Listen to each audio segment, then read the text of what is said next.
कोई भी इंसान ऐसी खाली हकीकत के साथ जिंदगी नहीं गुजार सकता। आप मेरा दुख बेहतर समझ सकती हैं। प्लीज मेरी मदद कीजिए। बताएं अम्मी कहाँ हैं? प्लीज बताइए।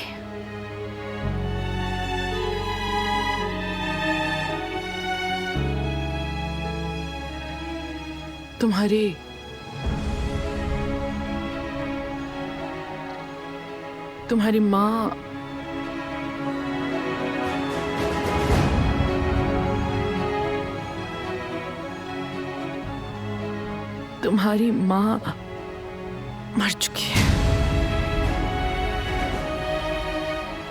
क्या?